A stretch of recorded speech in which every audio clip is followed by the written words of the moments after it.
కేరళలో కన్నతల్లి ఆమెతో నివసిస్తున్న వాడు కలిసి 18 నెలల బిడ్డని 51 చోట్ల గాయం చేసి చంపేశారు. కేరళలోని నెడుమంగాడ్లో 18 నెలల హర్షిద్ మృతి చెందిన విధానం తెలిస్తే ప్రతి ఒక్కరి కంట్లో నీళ్లు వస్తాయి. మొదటగా హర్షిద్ మృతిని సాధారణ మరణంగా భావించారు. పోస్ట్ మార్టం లో వచ్చిన నిజాలను బట్టి పోలీసులు ఛేదించగా ఒక్కొక్కటి బయట వస్తున్నాయి. ఈ కేసులో ఇప్పటికే బాబు తల్లిని ఆమెతో పాటు నివసిస్తున్న అస్కర్ ను పోలీసులు అరెస్ట్ చేశారు. బాబు తండ్రి సూసైడ్ చేసుకుని మరణించగా ఈమె అస్కర్ తో సహజీవనం సాగిస్తున్నట్లు చెప్తున్నారు. పోస్ట్ మార్టం రిపోర్ట్స్ ప్రకారం బాబు శరీరంపై 51 గాయాలు ఉన్నట్లు వైద్యులు గుర్తించారు. అంతేకాదు బాబుపై సిగరెట్స్ తో కాల్చిన గాయాలు, ఎముకలు కూడా విరిగినట్లు వైద్యులు గుర్తించారు. గతంలో బాబుకి చేతులపై గాయాలయ్యి కట్లు ఉంటే సైకిల్ నుండి పడిపోయాడని తల్లి చెప్పినట్లు సమాచారం. ఫ్రెండ్స్, మీరు కామెంట్ చేయండి, ఇలాంటి వాళ్ళకి ఎలాంటి శిక్షలు వేయాలో. తల్లి ఎంతటి ఘాతకానికి ఒడికట్టిందంటే బాబుది సహజ మరణంగా సృష్టించడానికి నోట్లో అన్నం కుక్కి మరీ హాస్పిటల్ కి తీసుకెళ్లిందంట.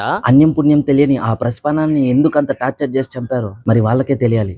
దయచేసి ఎవరైనా సరే ఇలాంటి ఘాతకానికి పాల్పడొద్దండి. మీరు కనుక్కున్న మీ బిడ్డలు మీకు భారం అయితే ఎక్కడైనా అనాథాశ్రమంలో వదిలేయండి, కానీ ఇలాంటి చావుని వాళ్ళకి ప్రసాదించవద్దు.